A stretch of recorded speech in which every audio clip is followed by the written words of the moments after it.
साथ संगत जी, प्यार से कहना अहंकार, सेवा भी कर सकें, सुमिरन भी अधिक से अधिक करें और सत्संग का भी ये जो इतना हमें सौभाग्य मिला है, तो इसमें भी आके एक असल रूप में इस निरंकार, इस परमात्मा के साथ ऐसे जुड़ जाएं कि ये लिव कभी टूटे नहीं और हमेशा हम चाहे कोई भी कार्य कर रहे हों, जिस प्रकार हमारे श्वास चल रहे होते हैं और कार्य भी होते रहते हैं साथ साथ, वैसे ही हम इस तरह इस प्रभु निरंकार के साथ एकमिक हो जाएं कि कुछ भी हो पर इसी में ही जी रहे हैं, ये एहसास बना रहे।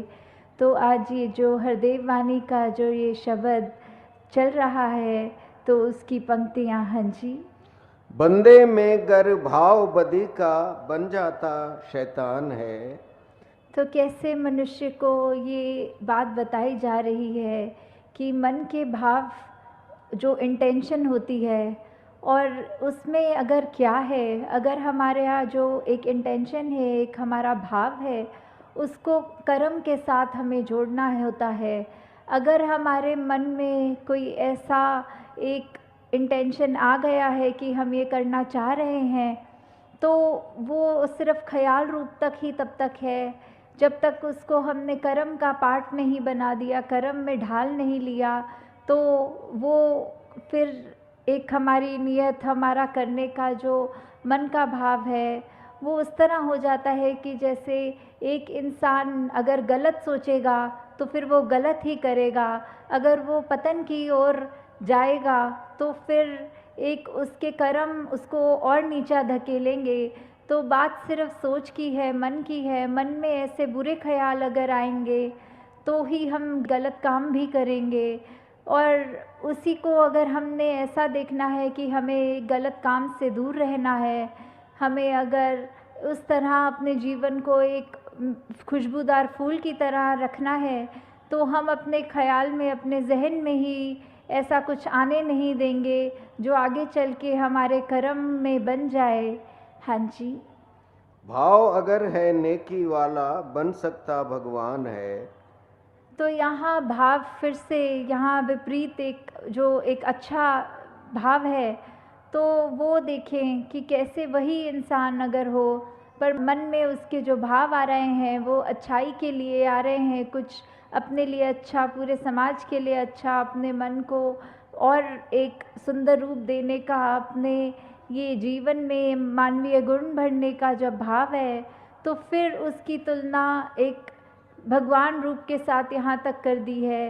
जैसे हमने वो भी उदाहरण देखा हुआ है भाई कन्हैया का, कि ये मन का भाव ही है कि चाहे युद्ध के समय दो अलग सेनाएं हैं और जो जो भी जिनको चोट लगी, जो जो बेहोश होके गिरे या ऐसी हालत हुई शरीर की, तो भाई कन्हैया ने सभी को पानी पिलाया, क्योंकि यही मन का भाव कि सभी अपने हैं। तो फिर ये बात वही है, मन के भाव पे आधारित हो रही है कि ये मन के भाव ही हैं अगर हमारे स्वच्छ, तो हमको वो एक भगवान का दर्जा भी हमारे अंदर ये आ रहा है कि एक मनुष्य होते हुए हमारे कर्म एक इतने ऊंचे हैं। और यहाँ वही अगर हमारा एक मनुष्य होने के बावजूद हम अपने ऐसे कर्म करें जिससे हम दूसरों को एक चोट पहुँचाएं, तो फिर हमारा इंसान का चाहे एक आकार वो है, पर साथ में यही कहा जाएगा कि ये मनुष्य नहीं, ये शैतान है। हाँ जी। डाकू व डॉक्टर दोनों के हाथ में होता चाकू है। तो जब अगर कोई इंसान अपना इलाज करने जा रहा है डॉक्टर के पास, और वो जो एक सर्जरी होती है, तो डॉक्टर के हाथ में एक सर्जिकल नाइफ होती है जिससे उसको वो शरीर को काटना होता है और वो अंदर जो भी शरीर के खराबी है उसको सही करना होता है। और वहीं अगर कोई चोर लुटेरे डाकू की बात आती है, चाकू तो उनके हाथ में भी होता है। अब ये दोनों चाकू तो चाकू ही हैं, चाकू का उसमें कोई दोष नहीं है, वो तो जिसके हाथ में है, अगर कोई डॉक्टर के हाथ में है तो वो एक परोपकार का काम कर रहा है, वो चाकू वो किसी का शरीर ठीक करने के काम आ रहा है। और अगर वही चाकू एक डाकू के या किसी के ऐसे मन में है जिसके भाव ठीक नहीं है, तो फिर वो नुकसानदेह कार्य वही चाकू कर देता है। तो कैसे अगर हम ये बात को भी सोचें कि हम अगर अपनी नीयत ही ठीक रखें तो हमारे लिए जो भी एक सामान है, एक इस दुनिया में जहाँ विचरण कर रहे हैं, पदार्थ हैं हमारे, हमें कैसे उनका हमेशा सदुपयोग ही करना है, ये मानते हुए कि परमात्मा ने दिए हैं तो बस उसका शुक्रिया है। और जो भी हमारे पास साधन है उसको सिर्फ परोपकार के लिए ही लगाएं। हाँ जी। डॉक्टर आखिर जीवन रक्षक जीवन भक्षक डाकू है। तो यही उदाहरण आगे बढ़ता हुआ कि डॉक्टर ने तो फिर उस चाकू से रक्षा करी है एक इंसान की, और डाकू ने उसी इंसान को नुकसान दे दिया। तो ये बात ऐसी है कि नीयत की ही बात है कि जब एक अच्छा कार्य हमें करना है, हमने उसकी तरफ अपनी ये ध्यान लगाया और सोचा इसको एक रूप दें अच्छा, तो वहीं से ही अगर जिस तरह हम सत्संग में भी आना चाहें तो हम अपने घर से जब निकलते ही हैं सत्संग के लिए तो ही हमारे मन में वो अच्छे सुंदर भाव आते हैं कि आज सत्संग जाना है, कुछ सीखना है, अपनी ज़िंदगी को और बेहतर करना है।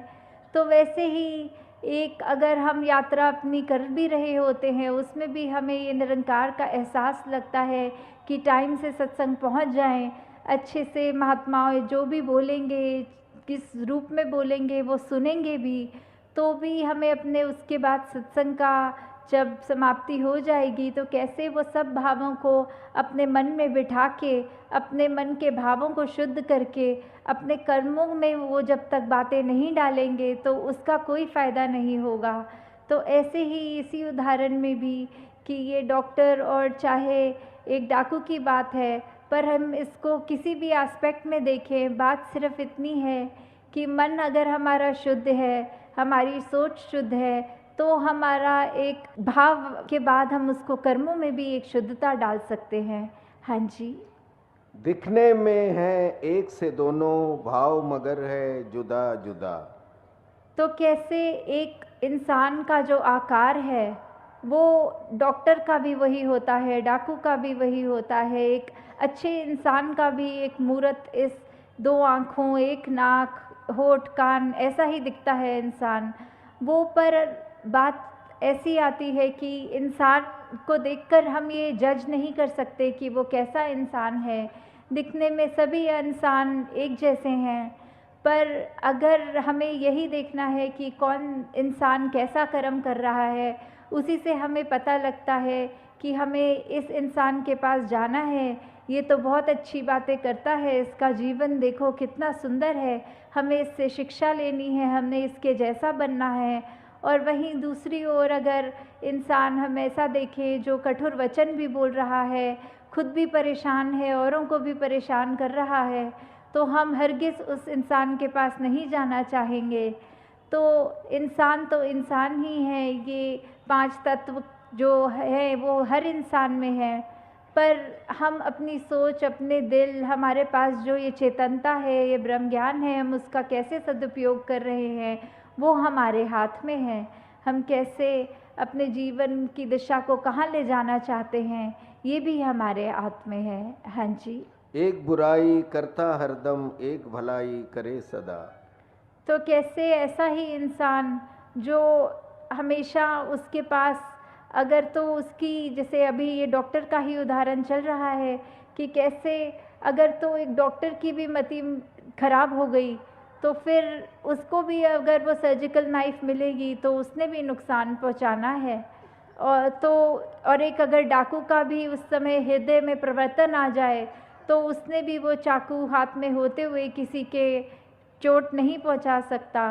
तो बात कोई ऐसी नहीं है कि हम संसार में काम क्या करते हैं, बात सिर्फ वो इरादे की, वो मन के भाव की और वो कर्म पे आ जा रही है। देंगे हम ऐसा सोचेंगे कि अगर किसी ने कुछ नुकसान किया है हमारा तो भी उसके लिए ये परमात्मा से यही अरदास रहेगी कि उसको क्षमा करना। उसके अंदर अगर कोई भाव बिगड़ रहे हैं तो उसकी मति में अगर कुछ खराबी है तो दातार उसको ठीक सोच बख्शे, दातार उसके कर्मों को सुधार दे। और कैसे फिर वही उदाहरण आ जाता है फूल का, कांटों का, कि कैसे शायर भी एक फरमा रहे हैं कि फूलों ने तो निभा ली कांटों से, पता नहीं इंसान किस दिन इंसान से प्यार करेगा। कि कहाँ ये चोट पहुंचाने वाह। वाले जो कांटे होते हैं, फूल तो उनके साथ विचरण कर रहे हैं, फिर भी उनसे नफ़रत नहीं कर रहे। ये पता भी है कि फूल की पंखुड़ी छुएगा अगर कोई व्यक्ति तो उसके हाथ में खुशबू होगी, पर फिर भी अगर उसी के फूल के नीचे थोड़ा हाथ पंखुड़ी से नीचे लग जाए तो कांटे चुभेंगे उस इंसान को। तो ये बात जानते हुए भी फूल कोई अपना दर्जा ऊपर नहीं समझते, कांटों का नीचा नहीं समझते, बल्कि एक ही स्टेम के ऊपर दोनों रहते हैं। तो और साथ ही ये इंसान की बात आ रही है कि फूलों ने भी जहाँ कांटों से निभा लिया है, पर हम इंसान होकर एक परमपिता परमात्मा की एक अंश होकर भी अगर हम आपस में एक दूसरे से नहीं बोल पा रहे हैं, मन में भेद रख रहे हैं, जाति पाति का हो चाहे रंग का हो, किसी तरह का भी अगर हम दूसरे को अपने अपने से नीचा सोच रहे हैं, तो ये हमारी ही सोच में खराबी है, दूसरे इंसान में खराबी नहीं है। हाँ जी। कभी किसी के लिए हमारे मन में ना दुर्भाव हो। तो कैसे ये हरदेव वाणी में ये शब्द का सारांश जो निकल के आ रहा है कि हम अपने मन के अंदर हर एक के लिए भला ही सोचें, हम हर एक के लिए यही सोचें कि हर कोई हमारा ही है, हर कोई अपना ही है। इस हद तक कि अगर हम किसी को मिलते हैं, जब उसके चरणों में ये धर्मंकार करते हैं, तो हम यही मानते हैं कि ये शख्स भी तो ऐसा ही है जैसा मैं हूँ, क्योंकि जो मेरे अंदर परमात्मा है वो अगले सामने वाले के भी अंदर है, और उसी परमात्मा को यहाँ नमन हो रहा है। हम जिससे भी मिलें हमें अपना अक्स उसके अंदर नज़र आए। तो ऐसा जब ये संसार बन जाएगा, जब हम दूसरों के लिए भी अपने मन से शुभकामना रखेंगे, तो ही हमारा जीवन असल में एक वर्थ लिविंग लाइफ बन जाएगा। एक जीवन जीने की कला क्या होती है, वो दूसरों के लिए मन में हित रखने की बात आ जाती है। तो दासी और अधिक समय नहीं लेना चाहेगी, हर एक का भला करते जाएं और जो हमें मिला है उसका सदुपयोग करके परमात्मा का शुक्राना करते जाएं। साथ संगत जी, प्यार से कहना, धार निरंकार।